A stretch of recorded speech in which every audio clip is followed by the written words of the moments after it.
With XPS Ship, you can create labels for return packages that you won't be charged for until they are used. These are known as pay-on-use return labels. Within XPS, you are able to create a pay-on-use return label that will be created at the same time you create the shipment label, or you can just create a pay-on-use return label by itself.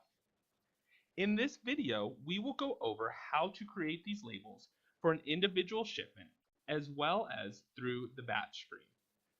Before processing pay-on-use labels, you will need to have this functionality turned on for your account.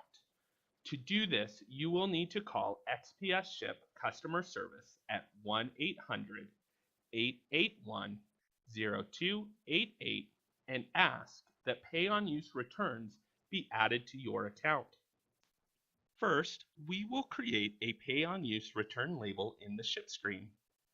This first example, we are going to create the pay-on-use return label with the outbound shipment.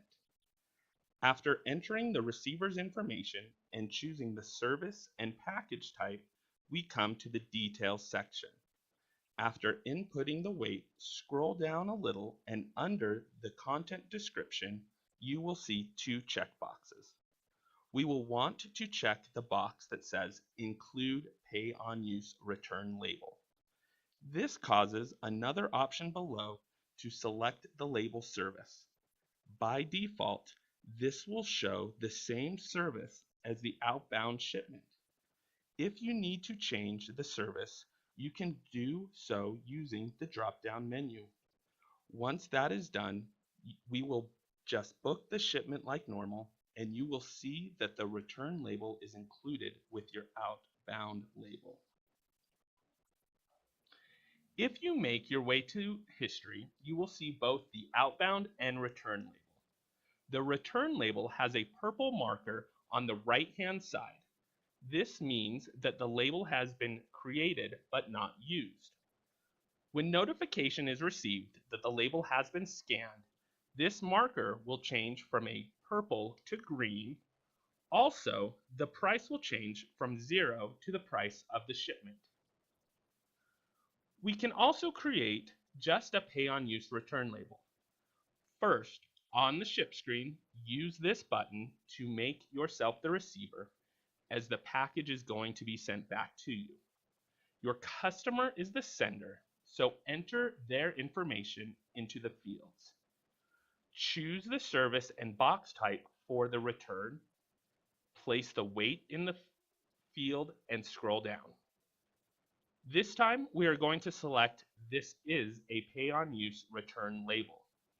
With this checked off, it will give you an estimated price for that return. From here, we will click the red button to create the label. You can now print this or email it for the return. We can also create the same pay-on-use return labels in the batch screen. When you have the order selected to edit, you will check off the box to edit service type, package type, signature, pickup, Saturday, return label. Choose your service and package type. Now check one of these boxes to indicate whether you are including a pay-on-use label with an outbound package or if you are just creating a pay-on-use label. Please remember that if you're choosing this as a pay-on-use return label, to make sure you are the receiver and the person making the return is the sender. Now process your batch as normal. If you choose to include the pay-on-use return label, the outbound and return label will come out one after the other.